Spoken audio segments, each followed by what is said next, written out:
A noite estava calma, sem o menor suspiro de vento. O céu estava limpo, as estrelas brilhavam com uma clareza imensa e o silêncio se estendia como um manto sobre a cidade. Não havia nada além do som distante de algumas casas, e até as árvores, normalmente agitadas pelas brisas noturnas, pareciam imóveis, como se o tempo tivesse parado. 5 garotos ricos e mimados cruzaram os portões enferrujados. Eram o retrato da arrogância moderna, cheios de privilégios, vazios de respeito. Não procuravam abrigo, procuravam diversão cruel, vandalismo.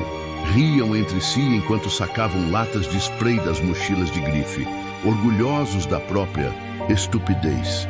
Iriam pichar os túmulos, zombar dos mortos, deixar sua marca podre sobre os mausoléus centenários. E o pior, planejavam filmar tudo com seus smartphones caríssimos, como uma competição de quem era o mais valente para divulgar as imagens na escola entre os amigos e as garotas. Um deles até zombou do coveiro dizendo que seu tênis custava mais do que toda a vida de trabalho daquele velho.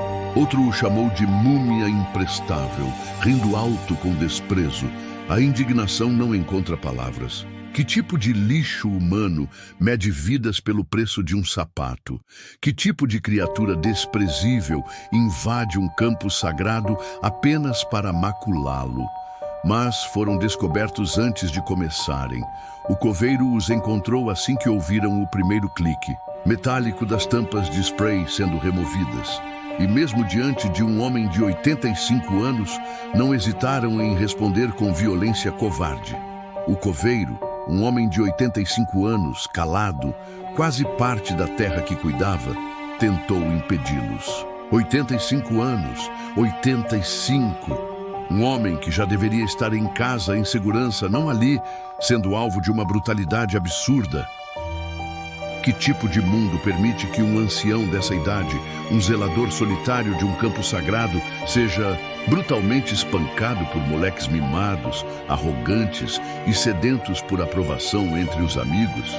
Ele levantou a voz com mais firmeza do que estavam acostumados a ouvir, e por isso eles o derrubaram. As pancadas foram brutais e ele caiu.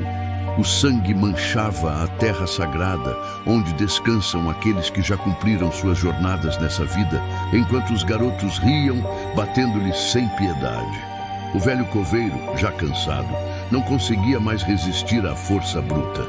Cada golpe fazia o mundo parecer desmoronar sobre ele. Sua respiração se tornava mais difícil, os olhos se fechando, mas sua mente ainda estava lá, lutando para proteger o único lugar que amava.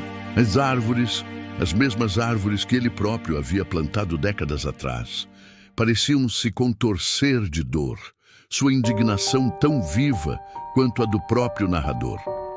Até a natureza se revoltava. Perceberam que as forças que ali se somavam não podiam ser compradas com seu dinheiro fácil. Em um último impulso de força, com tudo o que restava de sua alma, ele conseguiu gritar. Thor não foi um chamado qualquer. Foi um brado rasgado, carregado de dor, fúria e esperança. Um grito que cortou a noite como lâmina, reverberando entre as lápides, acordando não só o cachorro, mas o próprio cemitério. Um grito que não vinha apenas da garganta do velho, mas de sua alma inteira. O nome de seu cachorro, aquele que ele salvou de um atropelamento quando ainda era um filhote, que criou com carinho e que se tornou sua única família. O nome daquele que jamais o abandonaria. Na casa do coveiro, uma porta rangeu. Thor, um velho cachorro sem dentes, saiu mancando. Os garotos riram ao vê-lo, zombando da fraqueza do animal. Mas logo, o riso morreu. Os olhos de Thor brilharam com uma luz fria e mortal.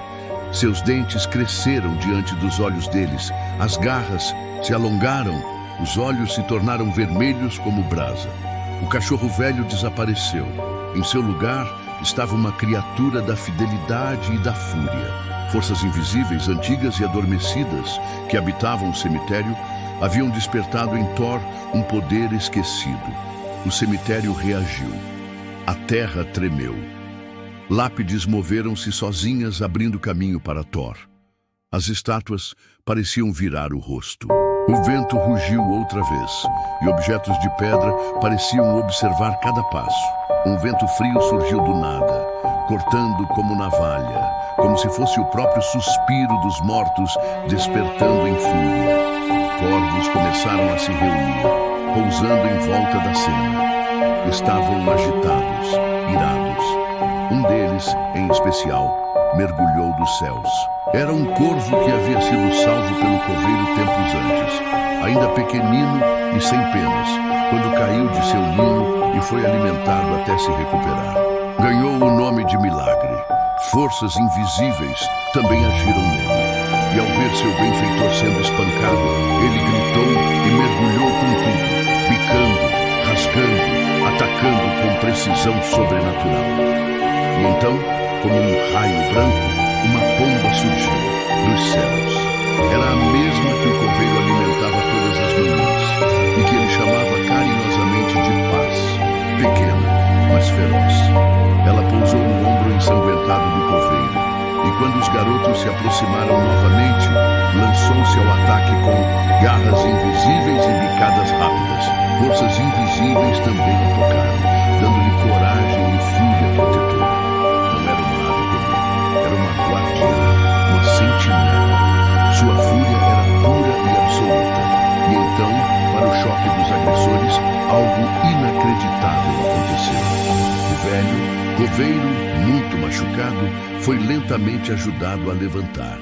Ali, aos olhos incrédulos dos garotos, ele foi erguido do chão, com os animais ao seu redor. Thor à frente, Paz em seu ombro, Milagre sobre uma cruz, e sentou-se numa lápide. O próprio cemitério o amparava. Quando se sentou, olhou para o fundo do Campo Santo e viu uma figura. Um ser totalmente vestido de preto, parado, imóvel, observando-o com olhos que brilhavam como carvões em brasa. A figura fez um leve gesto, de cabeça, em cumprimento, virou-se lentamente e desapareceu entre as lápides. Mas o coveiro sabia. Aquilo não era um estranho, não era alguém de fora. Aquele ser silencioso, sombrio e solene era o guardião espiritual do cemitério. Ele sempre estivera ali, vigiando em silêncio, como uma sombra antiga que habita o tempo. Não era um guardião qualquer. Ele era o guardião das almas que repousavam ali, aquele que mantinha a ordem e o equilíbrio entre os vivos e os mortos. Sua presença era quase imperceptível, mas sempre sentida, como o vento que não sopra, mas se faz. Presente, o coveiro o reconheceu imediatamente. Ele sabia que a força daquele ser era ancestral, imutável e profundamente justa. O guardião observava, silencioso, mas sua sombra eterna havia finalmente se manifestado em plena luz. Um selo de poder absoluto e de justiça inabalável. Os garotos não conseguiram escapar. O cemitério os cercou. Estavam presos num pesadelo acordado, onde o solo tinha vontade, as árvores tinham olhos, os animais tinham voz. E todos eles gritavam pela justiça do velho homem. E a justiça não veio apenas das forças invisíveis, do cemitério. Ela ecoou com uma força avassaladora nos corredores da escola dos garotos, onde professores, cansados de verem a arrogância e o privilégio se sobrepondo à verdade e ao respeito, ergueram suas vozes. O clamor por justiça foi ensurdecedor. Na sua fome insaciável de retidão, eles exigiram uma punição exemplar, que fosse além do simples castigo escolar, algo que fizesse justiça ao sofrimento do coveiro. Seus gritos por justiça foram como trovões, reverberando pelo espaço da escola, deixando claro que ninguém, nem mesmo os filhos da elite, estaria acima da lei moral. Eles se uniram não mais em silêncio, mas com a certeza de que uma lição deveria ser dada, não apenas aos garotos, mas ao mundo. A cada palavra, mais forte se tornava o barulho do pedido de justiça. Foi um grito de redenção que reverberou até os ouvidos da sociedade. O vídeo, sim, a filmagem que eles mesmos gravaram com seus smartphones caríssimos, vazou. viralizou nas redes sociais. E ali, diante de milhares de olhos, os valentões de luxo viraram piada nacional. Foram ridicularizados, humilhados, desmascarados.